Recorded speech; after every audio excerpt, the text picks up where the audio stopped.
I tried playing pickleball at age 41. Yes, matanda na po tayo. And I haven't played any sports in like 6 years. So after, that 6 long years, finally, I'm trying out a brand new sport and this time around together with a coach. And siguro mga 1 month na kami nag-training and he has encouraged us to start joining open plays. So we did. So now, we are here in Pickleball Hub PH here in West Service Road and I'm going to be sharing with you ano ba yung experience ng isang beginner pickleballer in terms of joining open plays. And also, if you are kind of interested in learning pickleball as well or joining open plays, then definitely this video is for you kasi ipapakita ko how the system goes, diba? And how the community and the interaction goes. Let's go. Okay guys, so this is the counter. This is normally where you register and you give your paddle para yun nga, ma-ready na ni Kuya yung mga magiging lineup. Dito kami usually nagsasign in what time kami usually maglalaro. And of course, you just need to sign and give your paddle. Question, Paolo, is there a chance na ma-mix up yung paddles? Honestly, no. And I'm actually very surprised because they kinda kilala nila kung sino may mga-ari ng paddle. So don't ever think or feel na magkakaroon ng mix-up ng paddles or mawawala ng paddle. There's no such thing, guys. So have that kind of confidence to give your paddle to them. And of course, they will just locate you and call you kapag time nyo na mag-play. Thank you. Ako na, Kuya? Okay, sige. Thank you, Kuya. Oh guys, ako na raw. Court 5 kami. Let's go. Alright, done na tayo with game 3. So far, 2-1 po tayo. For the beginners who will be signing up on open plays, normally what we do is that unang-una, bago ka mag-sign up, you need to check first ano yung kind ng open play na meron. Meron kasing nakalagay lang open play social, so ibig sabihin free for all siya. And then meron very specific. Ako na ulit, Kuya. Sige lang, okay lang, Kuya. Thank you. Tapos meron ding open play na beginners. And then merong open play na intermediate. So just be very wary kung ano yung sa-sign upan nyo. Siguro ako personally, for me, feeling ko blessing siya kasi dito sa Pickleball Hub, at least yung batch ko nung February, I always tried signing up sa beginners kaso wala nagsa-sign up. So because of that, feeling ko mas na-accelerate pa yung growth ko kasi every time na nagsa-sign up ako ng open play, lagi na akong sa intermediate nalalagay. And yun nga, sabi ko nga, I think that's a blessing kasi yes, nakaka-pressure siya, pero syempre, tinuturuan ako ng mga players ko. And that is actually one of the things, mga players na kalaro ko, and actually that is something that I really, really love here, the pickleball community, kasi napaka-generous nila. What I did is that I just told them that, hello po, beginner lang po talaga. I wanted to sign up sa intermediate, kaso sa beginner, kaso walang nagsa-sign up. And ayun, naintindihan naman nila, and tinuturuan naman nila ako. Kaya, ayan, medyo umibilis yung learning period natin. So yun guys, ako na ulit. I'll see you guys in a bit. Alright guys, so we're gonna start match number 4. So normally, yan, we usually warm up with dinks. So dinking muna. And then pag ready na, Gina. 10 ito. Uy, hinabol natin.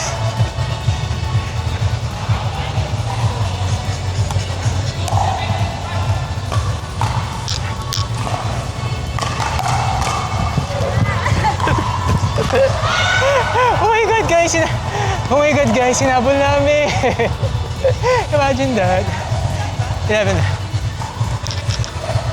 Nice game. Oh my God. Thank you. Guys, pinagbigyan nila kami. Okay lang. Ayan, so happy. Nahabol namin siya guys from 2-8 ba? From 2-8, nahabol namin hanggang 11. So it just means huwag talaga kayong bibigay. Momentum lang yan, guys. Sometimes kasi, syempre, we start a little bit slow, pero pag nakuha mo na yung groove mo, pati yung groove ng partner mo, ang saya. Ayun, guys. Hey, ano na ako? 3-1? Okay, so for this game, guys, finally, Ken is here. So Ken is gonna be playing with his best friend, Marlon. So this is Marlon. And of course, jowa ko si Ken. So ayan. Ready na rin masaktan si Ken. Joke. Ready. Nice.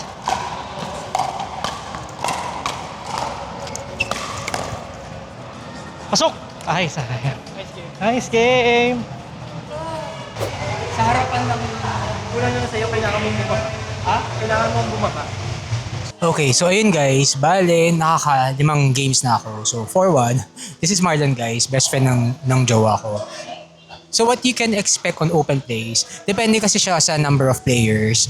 Meron kasi, sakto lang, when I say sakto lang, ang mga break mo siguro 10 minutes, 5 to 10 minutes per match, pero minsan pag onti yung players, minsan talaga dire-diretso. So kami ngayon dito sa Wednesday group, dire-diretso kami. Thank you Marlon. So dire-diretso kami. So ngayon, tinan mo, 1 hour and a half pa lang, nakaka 5 games na kami. So that says a lot. Pero yun nga, depende kasi kung anong habol mo eh. Kung ang habol mo is cardio, this is something that you would like. Pero kung ang habol mo is chill lang na laro, ayun, baka mapagod ka. So make sure that you, of course, you always bring your water, diba, change of clothes, and then towel. Etong court na pinaglalaroan namin, this is an indoor court pero hindi siya aircon. For me, mas gusto ko yung hindi aircon, to be honest, kasi parang hindi ako matuyuan ng pawis. Pag aircon kasi, well, sa dalawang court pala naman ako napaglaro ng aircon, which is yung sa Palu sa may SM Muntinlupa, and then the other one is dun sa Activate 1 sa Wanayala. So ayun, mas prefer ko lang talaga siguro yung ganito lang para hindi ako matuyuan ng pawis. So ayan, and then guys, by the way, I'll show you around what is in here in Pickleball Hub PH. This has, sige, pakita ko na sa inyo. This is better showed rather than sabihin ko sa inyo. Okay, so here is, we have Rica's Kitchen. So ayan, ito yung menu nila here in Pickleball Hub PH. And then meron din coffee station, matchstick. And then this is the overall lounge area. Ayan, ganun siya.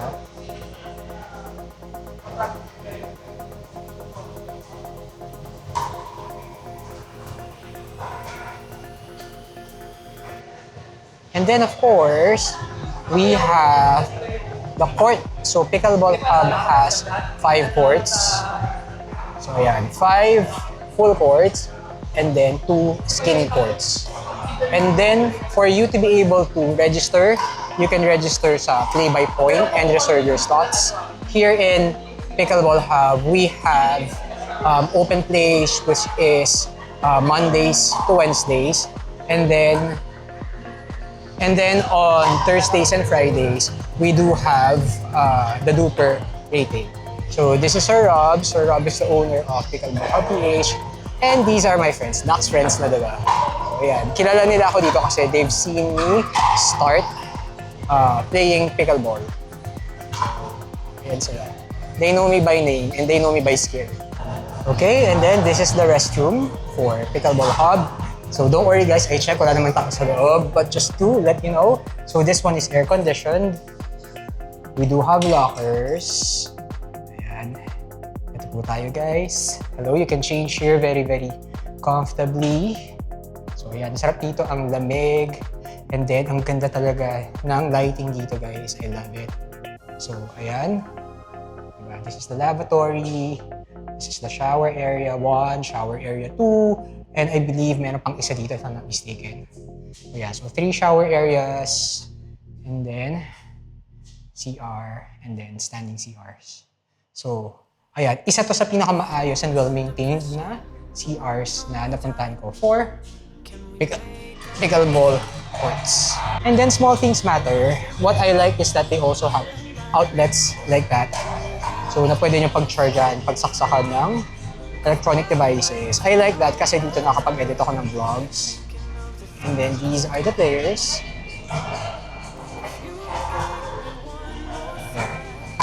And then it's very common in here that you're also going to see people who are training. So ayan, nakita niyo naman yung mga videos namin ni Ken when we train. So, you can get coaches in here as well. You can book them through the Play by Point app.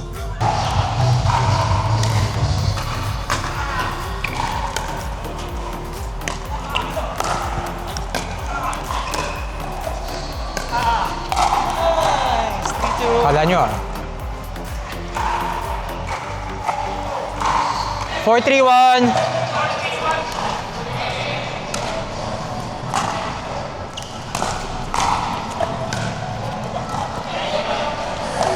Ito na lang. 5-3-1. Nice shot.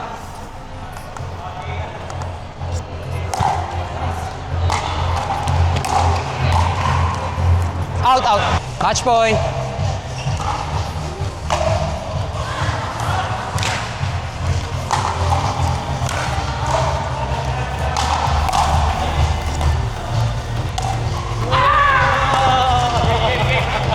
Nice game.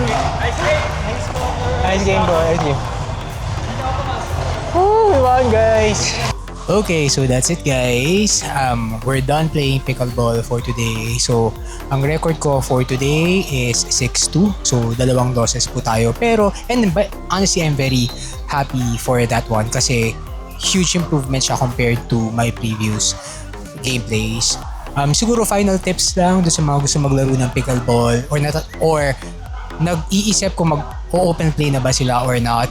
Siguro number 1, pare hindi kayo mahirapan in terms of expectation setting. Maghanap kayo ng open play na nakalagay open play lang or open play socials kasi doon talaga mixed yung may encounter nyo. Or kung may makikita kayo ng open play for beginners, then go join that. Kung gusto nyo talaga na matcha-challenge kayo, then go for open play for advanced. Kasi yun, doon talaga medyo malakasan or mabilisan or open play intermediate.